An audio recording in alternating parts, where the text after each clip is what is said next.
amigos, companheiros. Nesse instante vamos fazer a nossa elevação, vibrando, elevando os nossos pensamentos e os nossos sentimentos. Primeiramente ao nosso mentor, esse mentor que está sempre conosco, esse anjo guardião que nos ajuda, que nos acompanha desde a nossa encarnação. Vamos elevando mais os nossos pensamentos e sentimentos e vamos chegando até Maria de Nazaré, Mãe de Jesus e Mãe de toda a humanidade. Que essa Mãezinha Santíssima possa nos envolver com o seu manto sagrado, seu manto de luz e de paz. E através dessa Mãe querida, que ela possa nos levar até Jesus, nosso mestre, nosso amigo, nosso irmão maior. Mestre amado Jesus, através da nossa tela mental, vamos colocando ele em nossa tela de braços abertos, resplandecendo em muita luz. Vai nos iluminando, vai enviando suas boas energias a todos nós. Que nós possamos, Senhor, olhar para Jesus e ver esses doces e meigos olhos desse Rabi que nos abençoam sempre.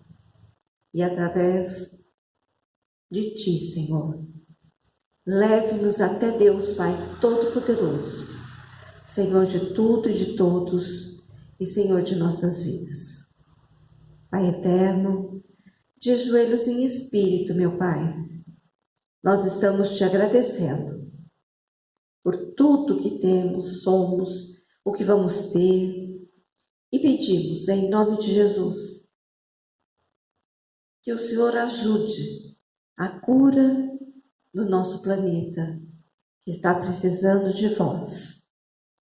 E também, Senhor, em nome de Jesus, pedimos permissão para fazer o nosso Evangelho dizendo: Pai nosso que estais nos céus, santificado seja o seu nome, venha a nós o seu reino e seja feita a sua vontade, aqui na terra como ela é feita no céu.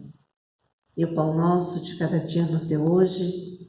Perdoa, Pai, as nossas dívidas, assim como nós perdoamos os nossos devedores. Não nos deixes cairmos em tentações e livrai-nos de todo mal. Que, Pai, Teu é o reino, o poder, a luz e a glória para todo sempre. Que assim seja, graças a Deus e graças a Jesus.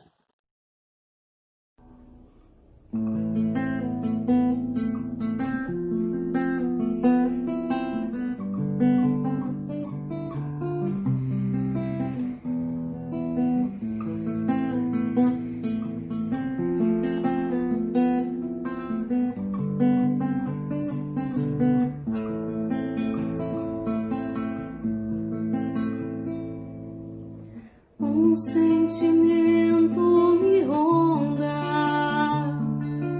não sei dizer, tudo é novo pra mim. Meu coração se renova, sinto a esperança invadir o meu ser.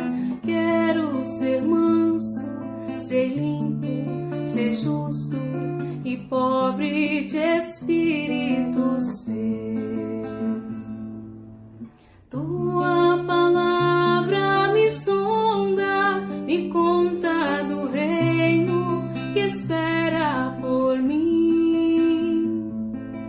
Eu te ofereço meu pranto, as dores da alma que quer renascer.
Meus amigos, minhas amigas, muito bem-vindos. Mais um encontro nosso, aqui no Centro Espírita Alvorada Cristã.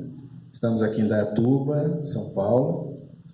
Agora, com o apoio da tecnologia, estamos saindo com a nossa visão, com a nossa palestra, para muito mais pessoas. Então é um prazer poder estar aqui na noite de hoje. E nós vamos conversar um pouquinho hoje sobre Paulo de Tarso. O tema que eu separei para a palestra é Paulo de Tarso, o vaso escolhido. Será que realmente Paulo de Tarso merece o título do vaso escolhido por Jesus? Se nós formos buscar a anotação do vaso escolhido, ela está em Atos dos Apóstolos. E ali Jesus fala, depois da sua ressurreição, que precisa de Paulo, porque ele é o vaso que ele escolheu para propagar o trabalho de divulgação do cristianismo. Olha a responsabilidade. Bem, vamos voltar um pouquinho no começo da história de Paulo. Nós temos lá Paulo, ainda na época Saulo, da cidade de Tarso, era uma província romana na época, da locação eram republiquetas que tinham ali, que eram todas ligadas ao Império Romano. E Tarso era uma delas. Paulo, desde cedo, uma criança, um jovem muito interessado em estudo, uma pessoa muito estudiosa, já aos 14 anos ele já estava sendo preparado para que, dentro dos seus estudos, ele se tornasse um grande sábio no Sinédrio. Já estava sendo preparado para ser um dos rabis, um dos mestres dentro da igreja de Salomão. Para um judeu, isso era de uma responsabilidade, uma alegria muito grande.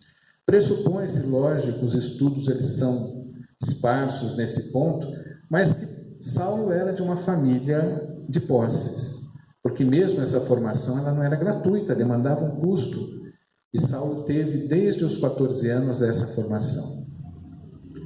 Cresceu na formação judaica, no estudo do judaísmo, fazia parte de um meio de fariseus, então a disciplina farisaica era uma disciplina muito rígida com relação ao aprendizado, ao ensinamento, e ele passa desde novo com todos os ensinamentos destinados à sua formação, inclusive aritmética e tantas outras matérias, não só ligadas à igreja, mas também uma formação geral. Ou seja, quando ele chegasse à idade adulta, já estaria preparado para assumir as suas responsabilidades. Essa foi a infância de Saulo. Ele fazia parte de uma família que trabalhava com fabricação de tecidos para tendas, porque na época era tradicional que toda a família ensinasse ao filho novo uma profissão. E foi essa a profissão que Saulo, desde cedo, aprendeu. Passou-se o tempo, ele realmente fez jus a todos os ensinamentos e chegou a ter uma responsabilidade no Sinédrio muito grande. Não só a responsabilidade junto à religião, mas também como era cidadão romano, ele já vinha com isso de família, receber o título de cidadão romano, era uma pessoa muito respeitada. E muito sério, como o próprio fariseu era na época, muito sério com relação às tradições judaicas arraigadas. Ele tinha sim um respeito muito grande. E esse respeito fez com que, num determinado momento, Saulo, dentro do templo, ouve falar de uma nova seita que estava surgindo nos seus meios. Uma seita vinda entre os judeus. Ele, logicamente, se sentiu ofendido, porque era algo que ia contrário aos princípios farisaicos. O fariseu tinha as suas características de querer muito para si de material.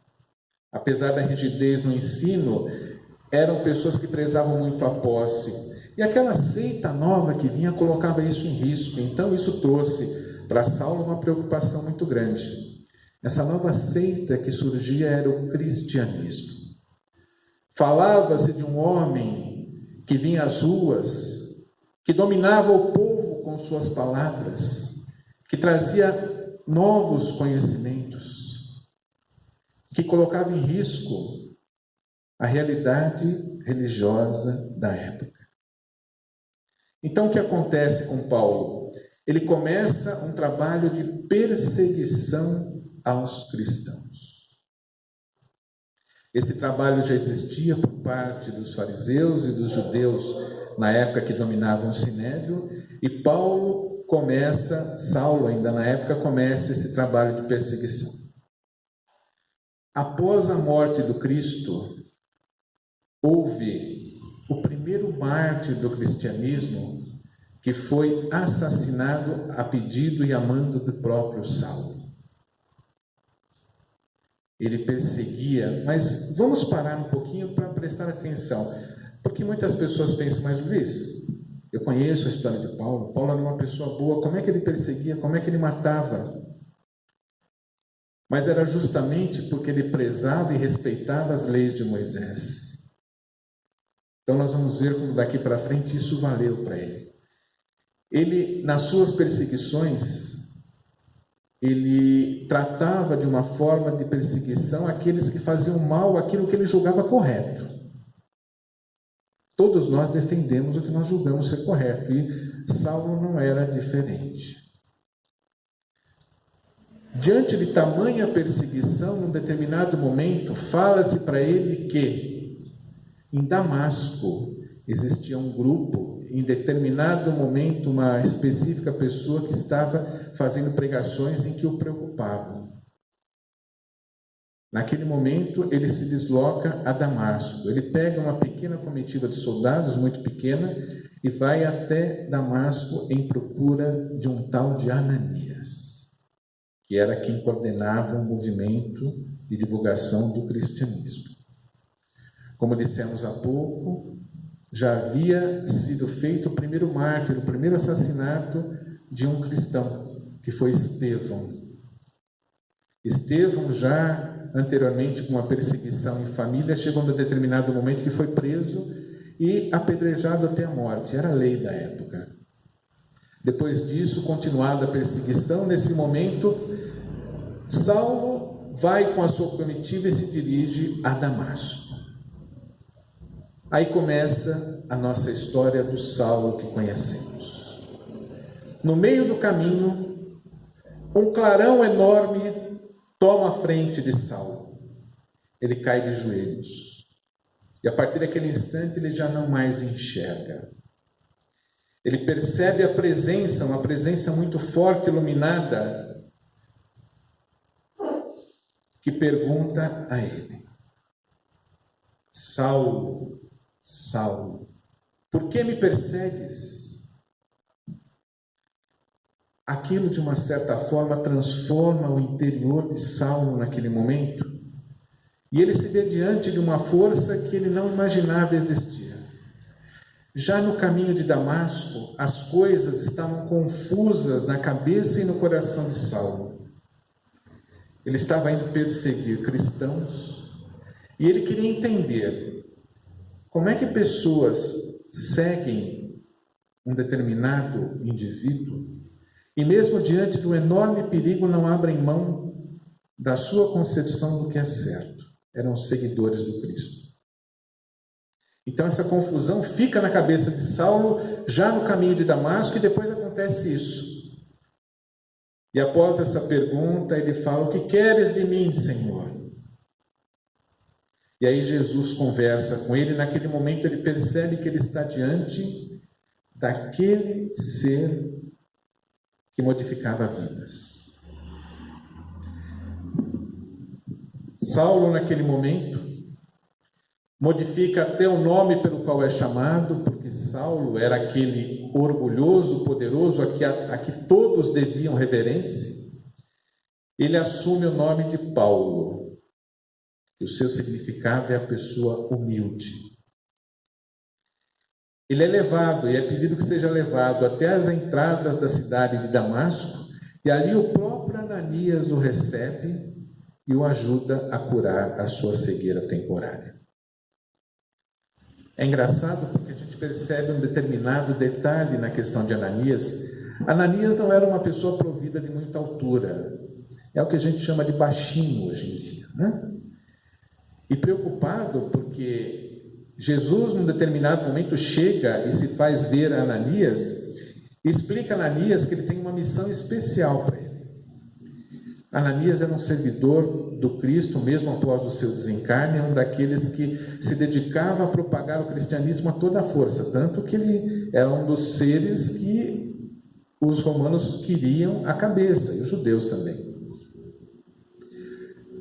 Jesus pede um favor a Ananias, e ele, lógico, mestre, eu estou à sua disposição, pode falar. Você vai receber em sua casa Saulo de Tarso. Exatamente. Imagina a preocupação de Ananias naquele momento. Ele chega para o mestre, mas mestre, logicamente, de uma forma simples, nós estamos dizendo, mas você tem certeza que é essa a missão que você quer? Você sabe quem é esse tal de Saulo? Quantas pessoas ele já perseguiu? Quantos morreram pela sua perseguição? O que eu vou fazer? Buscar essa pessoa para quê? Ananias, confia em mim. Vai e auxilia. Ele, logicamente, com a fé no mestre, ele vai até Saulo, nas entradas da cidade, o busca, auxilia.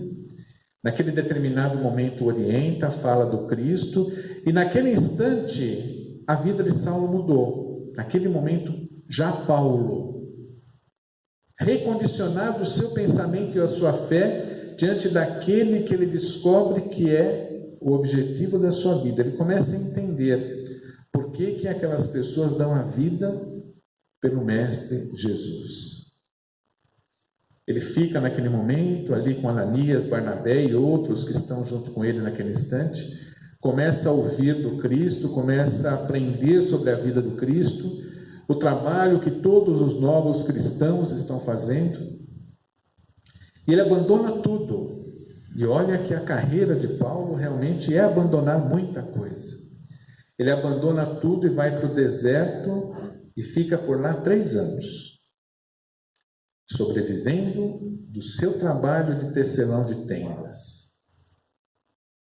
meditando sobre todos os ensinamentos e aprendendo cada dia mais com relação ao trabalho do Cristo. Quantos de nós têm a coragem que teve Saulo naquele instante? A quantos de nós é pedido que nós abandonemos os nossos bens materiais e nos dediquemos à nossa vida espiritual? A quantos de nós isso é pedido diariamente? Mas espera aí, Luiz, eu não posso abandonar tudo que eu tenho para me dedicar à minha vida espiritual. Eu vou abandonar meu trabalho, minha família, os meus bens, como é que eu vou fazer isso? Essa é a nossa realidade atual. E nós realmente não podemos abandonar tudo isso. Mas o que nos é pedido na realidade é que nós abandonemos o apego excessivo a todos os nossos bens materiais. Todos os nossos bens materiais, o apego excessivo que temos, porque nós nos tornamos escravos da materialidade. Será que nós já paramos para refletir sobre isso? Os nossos bens materiais que deveriam trazer a nós conforto e liberdade, quantas vezes eles nos aprisionam? Eu vivo muitas vezes uma vida simples, tranquila, com poucas posses e vivo bem, feliz. Mas num determinado momento da vida, eu tenho acesso a ter bens materiais e muita posse. O que acontece com a minha vida? Geralmente a minha vida fica perturbada. A minha necessidade de segurança ela é maior. Eu começo a precisar de ter cerca elétrica na minha casa. Eu preciso mandar os meus filhos para a escola com segurança. Ou seja, algo que era para me libertar, me aprisiona. E aí nós voltamos lá na história de Paulo. Por que Paulo abandonou tudo que ele tinha de material? Tudo que existia na vida dele de posses para se dedicar àquele ensinamento novo que transformou a sua vida. Porque Paulo já enxergou naquele instante que a verdadeira riqueza que nós trazemos, que nós temos, é a nossa riqueza espiritual. Tudo que se encontra ao nosso dispor na nossa vida tem que servir ao bom usufruto. Eu posso muito bem ter bens e fazer coisas boas com as posses que eu tenho. Quantos necessitam de amparo, de ajuda? Nós podemos olhar hoje, por exemplo, um empresário com posses, que tem a possibilidade de gerar empregos. Quantos pais de família, através daquele emprego, têm a dignidade de sustentar as suas famílias? É utilizar de forma correta as posses e os nossos bens materiais, porque aí nós não nos tornamos escravos deles. Nós utilizamos em benefício do nosso próximo. Passam-se os 3 anos. Paulo volta às dependências de Jerusalém e se dispõe a partir daquele momento a fazer as pregações do cristianismo. É importante que a gente pare e reflita nesse instante, porque é talvez um momento decisivo na transformação da vida de Paulo. A partir dessa tomada de decisão, ele se torna, talvez depois de Jesus, a pessoa mais influente dentro do Evangelho, dentro da mensagem da Boa Nova. Porque ele começa a se dedicar à pregação e sai do seu local e vai pregar em determinados pontos onde o Evangelho não tinha chegado com a sua Boa Nova ainda. E ele começa esse trabalho. E vamos imaginar como Paulo era visto perante a comunidade hebraica naquele momento. Como um traidor. Como é que ele nos abandona e hoje prega as verdades daquele que ele há pouco tempo perseguia? Então Paulo sofreu demasiadamente. Mas ele tinha uma boa escola. Paulo, enquanto Saulo recebia muitos dos seus ensinamentos de Gamaliel. Gamaliel era um dos sábios mais profundos que existiam junto à comunidade judaica na época de Paulo. Que num determinado instante da vida, ainda com Paulo antes da sua conversão, Gamaliel conheceu as verdades do Cristo e também se converteu ao cristianismo. Dá para se imaginar o porquê da preocupação dos judeus naquele momento.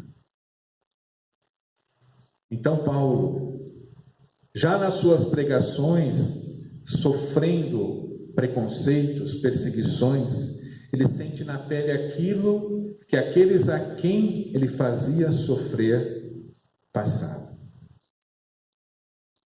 Naquele momento, ele tem também a oportunidade de encontrar Gamaliel. Gamaliel já convertido, que ao encontrar o discípulo, segundo se dizia na época, o melhor aluno que Gamaliel já teve, o mais aplicado, ele encontra esse seu aluno, já na roupagem nova de Paulo, convertido ao cristianismo, e a alegria, a felicidade de Gamaliel é muito grande, e torna-se um aparato muito forte para o trabalho que Paulo vem desenvolvendo. O tempo passa. Muitas são as localidades que receberam as visitas de Paulo e de seu grupo de pregadores. Quando não havia possibilidade de ele estar presente, porque chegou um determinado momento em que Paulo era requisitado em muitas comunidades, porque ele era uma pessoa forte e rígida e passava os conhecimentos do Cristo como se ele tivesse convivido com o próprio Cristo. Daí a conotação do vaso escolhido, ele tinha essa capacidade. Então ele era muito solicitado. Em alguns momentos ele não conseguia dar o apoio que precisava. Então ele começou a enviar cartas, exatamente, cartas, são as famosas epístolas de Paulo. Cartas que respondiam às necessidades dos povos e das comunidades. Existiam cartas aos romanos e tantos outros que necessitavam do amparo de Paulo. E isso foi passando. E a cada tempo passado, mais a perseguição crescia e mais o trabalho aumentava. Até que num determinado momento da história, Paulo, numa das suas viagens, é preso. Naquela época, foi a época em que Nero coloca fogo em Roma, um episódio conhecidíssimo no mundo todo. E Paulo é preso e condenado à morte. Todo o trabalho de uma vida se encerra naquele momento. Todo o trabalho de Paulo, o momento em que está preso, ele começa a reviver as principais cenas acontecidas na sua existência. Paulo tinha uma noiva, a quem ele tanto amava, Abigail. E vem à mente de Paulo a tristeza quando descobre, Paulo, antes da conversão, que Abigail havia se convertido ao cristianismo. E enorme ainda, maior ainda a tristeza quando descobre que aquele que ele mandou para ser apedrejado, Estevão, era o seu irmão. As cenas da mulher amada, as cenas do período em que ele convivia com os amigos cristãos, tudo isso vem passando. E é chegado o momento onde Paulo é decapitado. A história triste, ela se encerra aí. Mas a alegria maior vem no final da nossa exposição. Como Paulo é recebido na espiritualidade. Nada mais, nada menos do que recebido pelo próprio Cristo. Não é para qualquer um de nós. A alegria dele em se encontrar com Cristo naquele momento. E após o Cristo, eu diria que talvez uma alegria tão grande quanto a de encontrar o Mestre, ele vê a sua noiva, Abigail. E Estevão, aquele que lhe fez ser apedrejado, ambos o recebendo nessa nova vida. Estevão, que durante todo o seu trabalho de divulgação do cristianismo foi o seu mentor espiritual. Então essa recepção se dá e a história se encerra com Saulo, Paulo já na época, Jesus, Abigail, Estevão e inúmeros amigos que ele vai encontrando pelo caminho. Num caminhar coroando toda a dedicação e todo o trabalho em benefício da divulgação da atividade do Mestre. Que possamos, cada um de nós, refletirmos sobre a nossa importância nos dias de hoje. Quantos de nós estamos como Paulo, equivocados num determinado momento da vida, nos princípios necessários à nossa evolução, e necessitamos de um caminho de Damasco, para que a nossa conversão seja feita para homens que realmente se interessam pela evolução da vida espiritual. Que o Pai possa nos acompanhar e iluminar nossa mente, hoje e sempre. Nós vamos então, nesse instante, agradecer a Deus por mais esta oportunidade de estarmos juntos. Agradecer a esta casa maravilhosa, que nos dá a oportunidade de transmitir os ensinamentos do Cristo. Que possamos, ó Pai, aprendermos e praticarmos esses ensinamentos em nosso dia a dia. Que a luz do Mestre se faça presente em nossos caminhos. Que nesse momento possamos elevar o nosso pensamento e o nosso coração a todos aqueles que sofrem, que padecem doentes, isolados, presos. que tanto necessitam do nosso amparo. Que nesse instante as nossas vibrações de amor e de paz cheguem até cada um desses nossos irmãos. E que assim seja. Graças a Deus.